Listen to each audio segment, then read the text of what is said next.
किताब विपरण की रीत तो सच दा मार्ग भाग पंजवां। लेखक सरदार गुरबख्श सिंह काला अफगाना। पहले कांड का चौथा भाग आपे मारे आप जिवाए अते पंजवां भाग फिर कातल कौन होया। आवाज़ गुरजंट सिंह रूपोवाली। वाहिगुरू जी का खालसा वाहिगुरू जी की फतेह।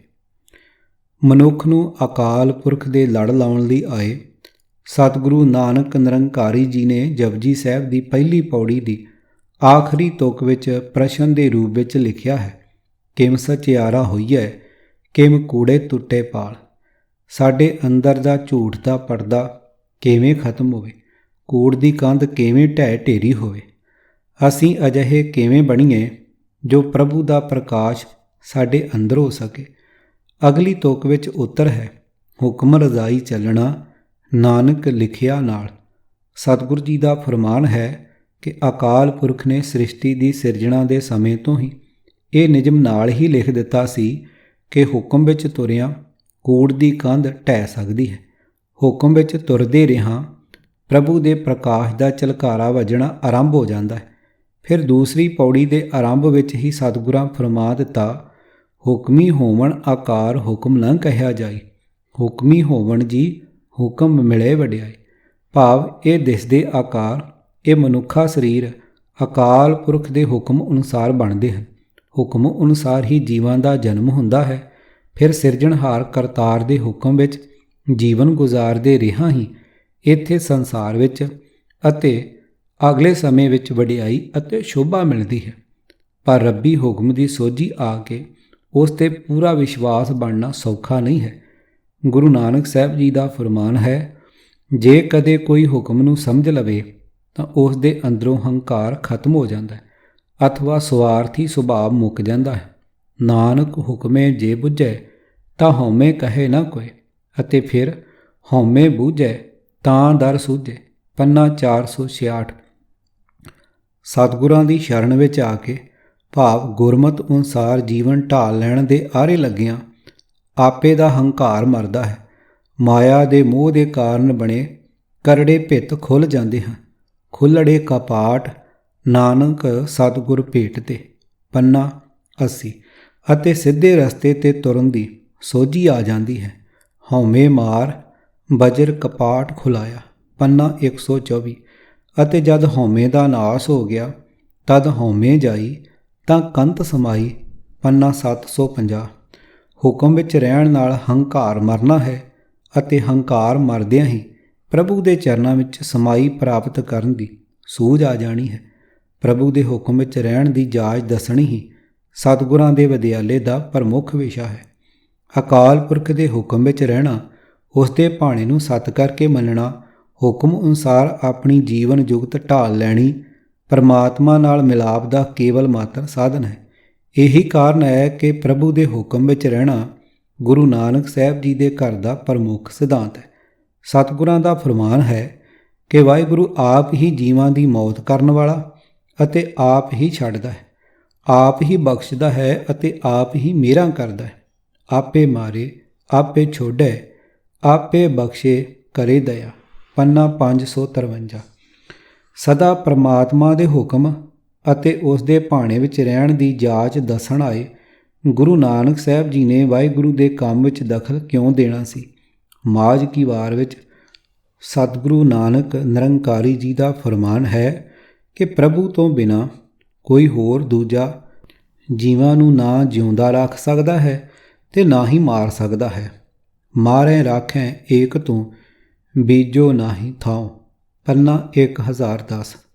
ਅਰਥ गुरु नानक जी मारू राग की अष्टपदी विच फरमान करते हैं कि जीवां नूं मारन वाला अते रखिया करन वाला अकाल पुरख आप ही है। उस तो बिना दूजी होर अजिही कोई थां नहीं है जिथे जीवां की रखिया जां मौत हो सकती है।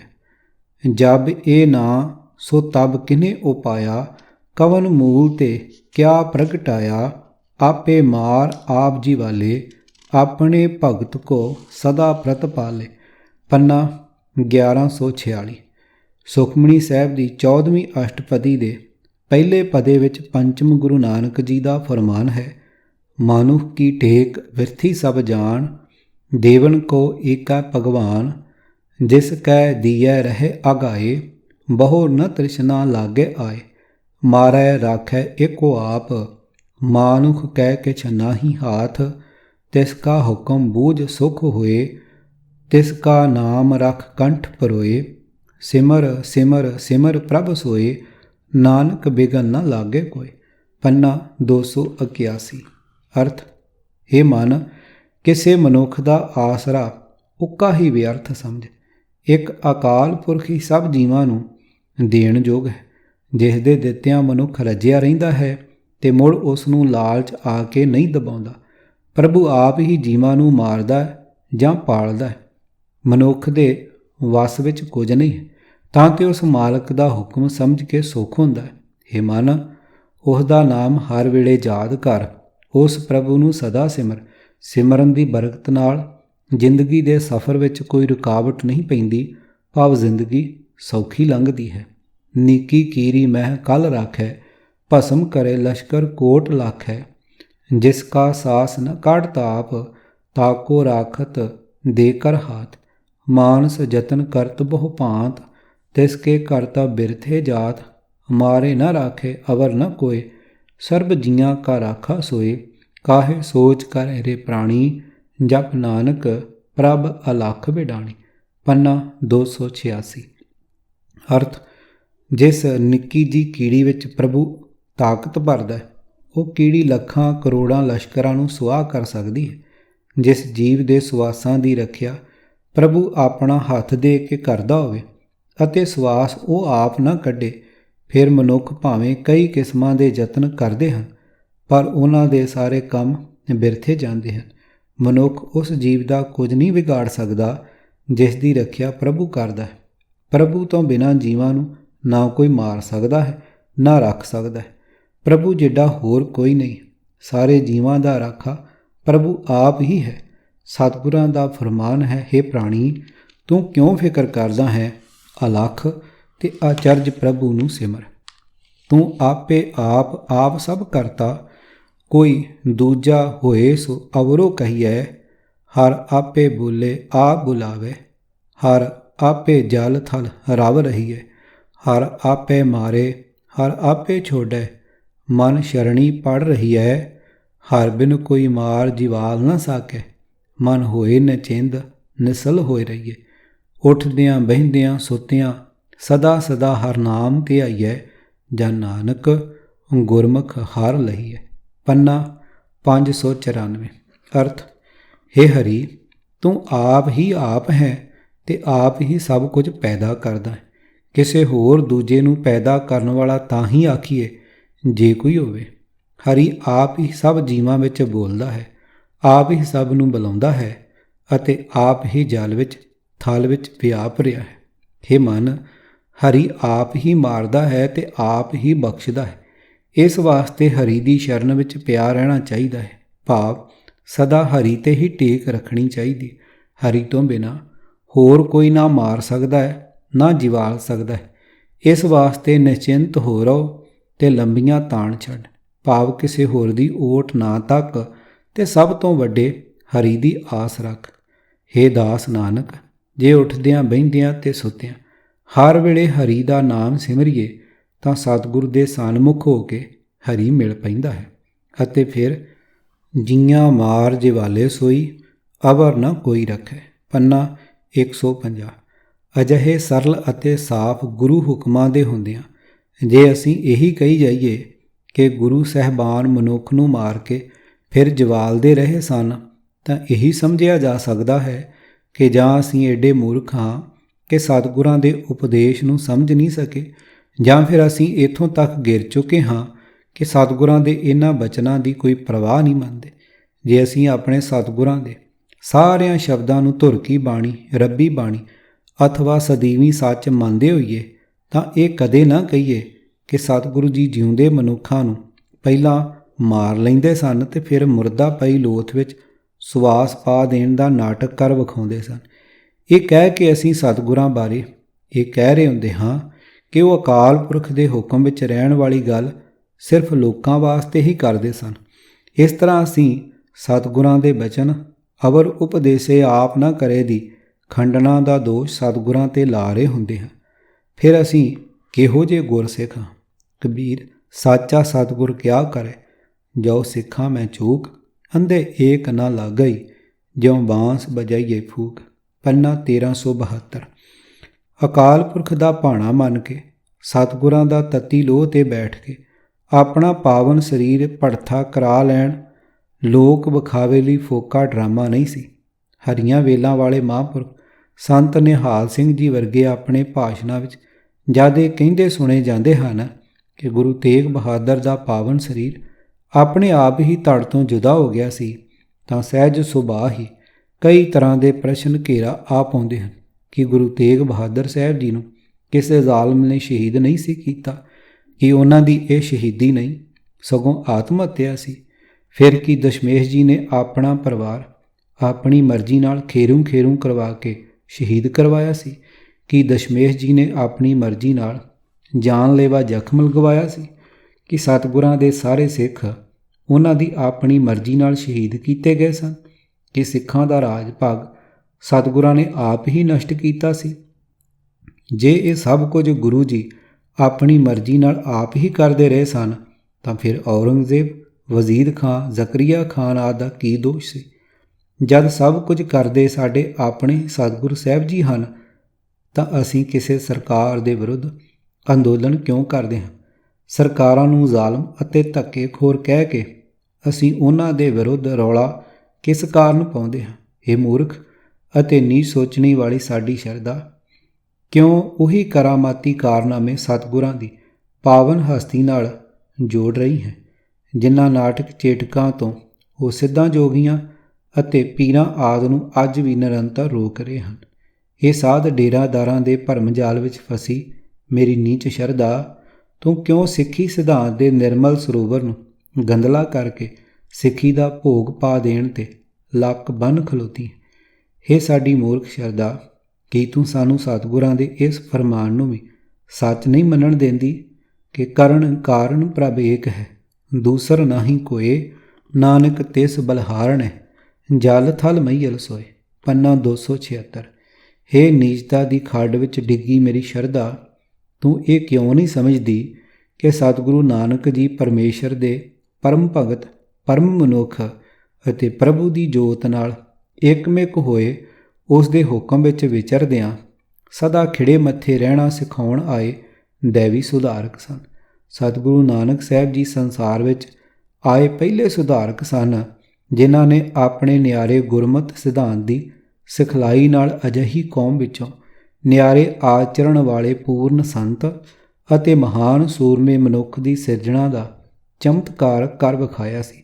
ਜਿਹੜੀ ਕੌਮ ਆਤਮਿਕ ਮੌਤੇ ਮਰੀ ਹੋਈ ਹੋਣ ਦੇ ਕਾਰਨ ਹਰ ਪਾਸਿਓਂ ਨਿੱਘਰ ਚੁੱਕੀ ਹੋਈ ਸੀ, ਸਾਨੂੰ ਇਹ ਵੀ ਨਹੀਂ ਵਿਸਾਰਨਾ ਚਾਹੀਦਾ ਕਿ ਨਿਰੰਕਾਰੂ ਬਾਬਾ ਜੀ ਨੇ ਸਾਰੇ ਸੰਸਾਰ ਨੂੰ ਸਦੀਵੀ ਆਤਮਿਕ ਜੀਵਨ ਦਾ ਮਾਲਕ ਬਣਾਉਣ ਵਾਲੇ ਨਿਆਰੇ ਬ੍ਰਹਮ ਗਿਆਨ ਦੀ ਬਖਸ਼ਿਸ਼ ਵੀ ਕੀਤੀ ਹੈ। ਹੇ ਚੰਦਰੀ ਨਿਖਿੱਧ ਅਤੇ ਅੜੀ ਖੋਰ ਮੇਰੀ ਮੂਰਖ ਸ਼ਰਧਾ, ਤੂੰ ਇਹ ਕਿਉਂ ਨਹੀਂ ਸਮਝਦੀ ਕਿ ਕਰਾਮਾਤ ਦੁਆਰਾ ਪ੍ਰਾਪਤ ਹੋ ਜਾਣ ਵਾਲੇ ਫਲਾਂ ਦੀ ਨਿਰਾਰਥ ਆਸ ਨੂੰ ਤਿਆਗ ਦੇਣਾ ਅਤੇ ਗੁਰੂ ਗ੍ਰੰਥ ਸਾਹਿਬ ਜੀ ਦੇ ਗਿਆਨ ਅਨੁਸਾਰ ਆਪਣੀ ਜੀਵਨ ਜੁਗਤ ਬਣਾ ਲੈਣਾ ਹੀ ਅਸਲੀ ਜ਼ਿੰਦਗੀ ਹੈ ਅਤੇ ਇਹੀ ਅਸਲੀ ਸਿੱਖੀ ਹੈ। ਤੂੰ ਆਪੇ ਕਾਰਨ ਆਪੇ ਕਰਨਾ, ਹੁਕਮੇ ਜੰਮਣ ਹੁਕਮੇ ਮਰਨਾ, ਨਾਮ ਤੇਰਾ ਮਨ ਤਨ ਆਧਾਰੀ, ਨਾਨਕ ਦਾਸ ਬਖਸ਼ੀਸ਼ ਤੁਮਾਰੀ। ਪੰਨਾ 564। ਭਾਗ ਪੰਜਵਾਂ। ਫਿਰ ਕਾਤਲ ਕੌਣ ਹੋਇਆ? ਉਪਰੋਕਤ ਗੁਰਬਾਣੀ ਵਿਚਾਰ ਤੋਂ ਕਈ ਵਾਰੀ ਇਹ ਭੁਲੇਖਾ ਖਾ ਜਾਈਦਾ ਹੈ ਕਿ ਜੇ ਜੀਵ ਦੀ ਮੌਤ ਪਰਮਾਤਮਾ ਦੇ ਹੁਕਮ ਤੋਂ ਬਿਨਾਂ ਹੋ ਹੀ ਨਹੀਂ ਸਕਦੀ, ਤਾਂ ਬੇਦੋਸ਼ੀਆਂ ਦੇ ਕਾਤਲਾਂ ਵਿਰੁੱਧ ਰੌਲਾ ਪਾਉਣ ਦਾ ਜਾਂ ਰੋਸ ਕਰਨ ਦਾ ਕੀ ਅਰਥ? ਕਾਤਲਾਂ ਨੂੰ ਫਾਹੇ ਲਾਇਆ ਜਾਣਾ ਜਾਂ ਉਹਨਾਂ ਨੂੰ ਉਮਰ ਕੈਦ ਕਰਨ ਦਾ ਅਰਥ ਕੀ? ਅਜਿਹੇ ਸ਼ੰਕੇ ਕੇਵਲ ਤਦ ਹੀ ਉਪਜਦੇ ਹਨ ਜਦ ਅਸੀਂ ਗੁਰਮਤਿ ਦੇ ਕੇਵਲ ਇੱਕ ਹੀ ਪੱਖ ਨੂੰ ਪੂਰਾ ਗੁਰਮਤਿ ਸਿਧਾਂਤ ਮੰਨਣ ਦੀ ਭੁੱਲ ਸਹੇੜ ਬੈਠਦੇ ਹਾਂ। ਜੇ ਗੁਰਮਤਿ ਦਾ ਫਤਵਾ ਇਹੀ ਹੈ ਕਿ ਸਭ ਕੁਝ ਪਰਮਾਤਮਾ ਆਪ ਹੀ ਕਰਦਾ ਹੈ ਅਤੇ ਮਨੁੱਖ ਦੇ ਹੱਥ ਵੱਸ ਕੁਝ ਵੀ ਨਹੀਂ, ਤਾਂ ਗੁਰਬਾਣੀ ਵਿੱਚ ਨਿਰਵੈਰਤਾ ਦਾ, ਨਿਮਰਤਾ ਦਾ, ਸਰਬੱਤ ਦੇ ਭਲੇ ਦੀ ਮੰਗ ਕਰਨ ਦਾ, ਕਿਸੇ ਦਾ ਬੁਰਾ ਨਾ ਚਿਤਵਣ ਦਾ, ਵਿਕਾਰਾਂ ਤੋਂ ਬਚੇ ਰਹਿਣ ਆਦਿ ਜਿਹੇ ਵਡਮੁੱਲੇ ਉਪਦੇਸ਼ ਦਾ ਕੋਈ ਲਾਭ ਹੀ ਨਹੀਂ। ਨਿਰਸੰਦੇਹ ਸਾਡੀਆਂ ਅਜਿਹੀਆਂ ਤਰਕਾਂ ਨਿਰਮੂਲ ਹਨ। ਪਾਪ ਕਰਮ ਅਤੇ ਪੁੰਨ ਕਰਮ ਅਥਵਾ ਕਰਮ ਲੇਖ ਵਿਸ਼ੇ ਵਿਚਾਰਦਿਆਂ ਗੁਰਮਤਿ ਦੇ ਇਸ ਪੱਖ ਦੀ ਬੜੀ ਵਿਸਥਾਰ ਨਾਲ ਵਿਚਾਰ ਕੀਤੀ ਗਈ ਹੈ। ਕਾਦਰ ਦੀ ਰਚਨਾ ਇੱਕ ਖੇਡ ਹੈ। ਲਗਭਗ ਸਾਰੇ ਧਰਮ ਇਸ ਸੱਚਾਈ ਨਾਲ ਸਹਿਮਤ ਹਨ ਕਿ ਸੰਸਾਰ ਖੇਡ ਵਿੱਚ ਪਰਮੇਸ਼ਰ ਨੇ ਮਨੁੱਖ ਨੂੰ ਕਰਮ ਕਰਨ ਵਿੱਚ ਸੁਤੰਤਰ ਬਣਾਇਆ। ਜੇ ਅਜਿਹਾ ਨਾ ਹੁੰਦਾ ਅਤੇ ਸੰਸਾਰ ਵਿੱਚ ਵਾਪਰੇ ਸਾਰੇ ਉਪੱਦਰਾਂ ਦੇ ਵਾਪਰਨ ਦੀ ਸਾਰੀ ਜ਼ਿੰਮੇਵਾਰੀ ਜੇ ਪ੍ਰਮਾਤਮਾ ਨੇ ਆਪ ਹੀ ਲਈ ਹੁੰਦੀ ਤਾਂ ਮਨੁੱਖ ਨੂੰ ਉਸ ਦੇ ਕੀਤੇ ਕਰਮਾਂ ਦੇ ਫਲ ਮਿਲਣ ਦਾ ਜ਼ਿਕਰ ਜਪ ਬਾਣੀ ਤੋਂ ਹੀ ਮਿਲਣਾ ਆਰੰਭ ਨਾ ਹੋ ਗਿਆ ਹੁੰਦਾ। ਜਿਵੇਂ ਚੌਥੀ ਪੌੜੀ ਵਿੱਚ ਸੰਕੇਤ ਮਿਲ ਗਿਆ ਹੈ ਕਿ ਕਰਮੀ ਆਵੇ ਕੱਪੜਾ ਨਦਰੀ ਮੋਖ ਦੁਆਰ। ਫਿਰ 20ਵੀਂ ਪੌੜੀ ਵਿੱਚ ਪੁੰਨੀ ਪਾਪੀ ਆਖਣ ਨਾ ਹੈ, ਕਰ ਕਰ ਕਰਨਾ ਲਿਖ ਲੈ ਜਾਓ, ਆਪੇ ਬੀਜ ਆਪੇ ਹੀ ਖਾਓ, ਨਾਨਕ ਹੁਕਮੀ ਆਵੋ ਜਾਓ। ਅਤੇ ਫਿਰ 34ਵੀਂ ਪੌੜੀ ਵਿੱਚ ਕਰਮੀ ਕਰਮੀ ਹੋਏ ਵਿਚਾਰ, ਸੱਚਾ ਆਪ ਸੱਚਾ ਦਰਬਾਰ। ਅਤੇ ਅਖੀਰਲੇ ਸ਼ਲੋਕ ਵਿੱਚ ਕਰਮੀ ਆਪੋ ਆਪਣੀ ਕੇ ਨੇੜੇ ਕੇ ਦੂਰ। ਅੱਗੇ ਫਿਰ ਰਾਗ ਮਾਝ ਅਸ਼ਟਪਦੀਆਂ, ਜੋ ਬੀਜੈ ਸੋਈ ਫਲ ਪਾਏ, ਸੁਪਨੇ ਸੁਖ ਨਾ ਪਾਵਣਿਆ, ਪੰਨਾ 113। ਅਤੇ 12 ਮਹਾਬਾਣੀ, ਜਿਹਾ ਬੀਜੈ ਸੋ ਲੁਣੇ, ਮੱਥੇ ਜੋ ਲਿਖਿਆਸ।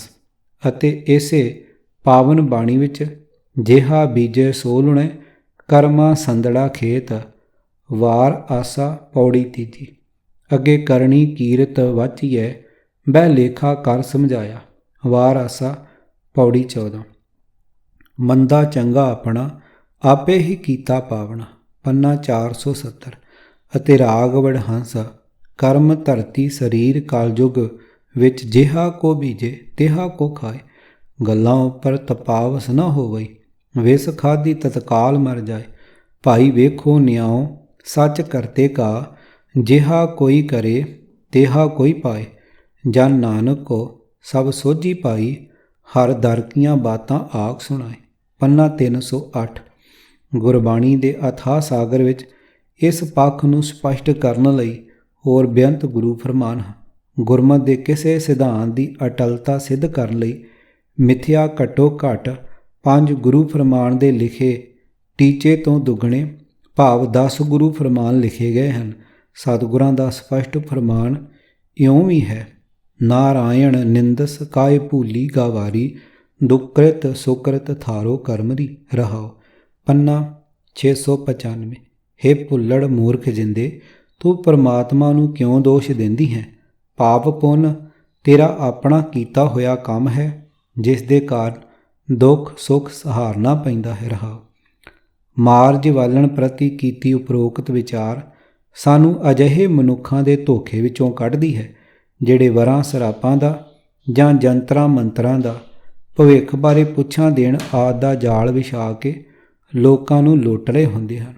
ਸਤਿਗੁਰਾਂ ਦੇ ਇਸ ਗੁਰਮਤਿ ਸਿਧਾਂਤ ਨੂੰ ਕਿ ਕੋਈ ਵੀ ਮਨੁੱਖ ਵਰਾਂ ਸਰਾਪਾਂ ਤਥਾ ਮੰਤਰਾਂ ਜੰਤਰਾਂ ਦੁਆਰਾ ਭਾਵ ਕਿਸੇ ਕਰਾਮਾਤੀ ਸ਼ਕਤੀ ਦੇ ਚੇਟਕੀ ਢੰਗ ਨਾਲ ਨਾ ਕਿਸੇ ਜੀਵ ਦੀ ਜਾਨ ਲੈ ਸਕਦਾ ਹੈ ਤੇ ਨਾ ਹੀ ਕਿਸੇ ਅਜਿਹੀ ਕਥਿਤ ਗੈਬੀ ਸ਼ਕਤੀ ਨਾਲ ਕਿਸੇ ਮੁਰਦਾ ਲੋਥ ਨੂੰ ਸੁਰਜੀਤ ਹੀ ਕਰ ਸਕਦਾ ਹੈ। ਉਹਨਾਂ ਦੇ ਆਪਣੇ ਉਪਦੇਸ਼ ਦੇ ਵਿਰੁੱਧ ਸਤਿਗੁਰਾਂ ਨੂੰ ਕਰਾਮਾਤਾਂ ਨਾਲ ਜੋੜਨ ਵਾਲੀਆਂ ਵਿਚਾਰਾਂ ਸੱਚੇ ਅਤੇ ਸੁਹਿਰਦ ਗੁਰਸਿੱਖ ਦੀਆਂ ਨਹੀਂ ਹੋ ਸਕਦੀਆਂ। ਅਜਿਹੀਆਂ ਗੱਲਾਂ ਕਰਨ ਵਾਲੀ ਮੂਰਖ ਸ਼ਰਧਾ ਨੇ ਹੀ ਸਾਨੂੰ ਸਤਿਗੁਰਾਂ ਦੇ ਗਿਆਨ ਨੂੰ ਸਮਝ ਕੇ ਉਸ ਅਨੁਸਾਰ ਜੀਵਨ ਜੁਗਤ ਸਵਾਰ ਲੈਣ ਵਾਲੇ ਰਾਹੇ ਪੈਣ ਤੋਂ ਰੋਕ ਰੱਖਿਆ ਹੈ। ਅਜਿਹੀ ਸ਼ਰਧਾ ਨੇ ਹੀ ਸਾਨੂੰ ਸਾਧਾਂ ਫਕੀਰਾਂ ਆਦਿ ਦੇ ਡੇਰਿਆਂ ਦਾ ਅਥਵਾ ਉਹਨਾਂ ਦੀਆਂ ਮੜੀਆਂ ਤੇ ਕਬਰਾਂ ਦਾ ਸ਼ਰਧਾਲੂ ਬਣਾਇਆ ਹੈ। ਅਜਿਹੀ ਸ਼ਰਧਾ ਦਾ ਪ੍ਰਚਾਰ ਕਰਨ ਵਾਲੇ ਖਾਲਸਾ ਪੰਥ ਦੇ ਹਤੈਸ਼ੀ ਨਹੀਂ ਹਨ। ਸਤਿਗੁਰਾਂ ਦਾ ਹਰ ਫਰਮਾਨ ਪੂਰਨ ਸੱਚ ਹੈ, ਜੋ ਮਨੁੱਖ ਨੂੰ ਪੂਰਨ ਸੱਚ ਦੇ ਨਾਲ ਜੋੜਦਾ ਹੈ। ਗੁਰੂ ਬਾਣੀ ਦੇ ਸਮੁੱਚੇ ਸ਼ਬਦ ਗਿਆਨ ਦੀ ਅਸਲ ਭਾਵਨਾ ਨੂੰ ਸਮਝ ਕੇ ਉਸ ਅਨੁਸਾਰ ਜੀਵਨ ਢਾਲੀ ਰੱਖਣ ਦੇ ਯਤਨ ਵਿੱਚ ਲੱਗੇ ਰਹਿਣਾ ਹੀ ਗੁਰਮੁਖਤਾਈ ਹੈ। ਕਰਾਮਾਤਾਂ ਨਾਲ ਸਤਿਗੁਰ ਜੀ ਨੂੰ ਜੋੜਨਾ ਬ੍ਰਾਹਮਣਵਾਦ ਹੈ। ਸਾਡੀ ਅਜਿਹੀ ਕਰਤੂਤ ਸਤਿਗੁਰਾਂ ਨੂੰ ਬੇਦਾਵਾ ਲਿਖ ਦੇਣ ਤੁਲ ਹੈ ਅਤੇ ਪਰਮ ਸ਼ਕਤੀ ਵਾਹਿਗੁਰੂ ਤੋਂ ਬਗਾਵਤ ਹੈ।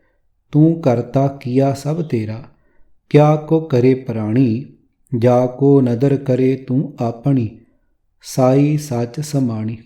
ਨਾਮ ਤੇਰਾ ਸਭ ਕੋਈ ਲੈਤ ਹੈ, ਜੇਤੀ ਆਵਣ ਜਾਣੀ, ਜਾਂ ਤੁਧ ਭਾਵੈ ਤਾਂ ਗੁਰਮੁਖ ਬੂਝੈ, ਹੋਰ ਮਨਮੁਖ ਫਿਰੇ ਇਹ ਆਣੀ। ਪੰਨਾ 423।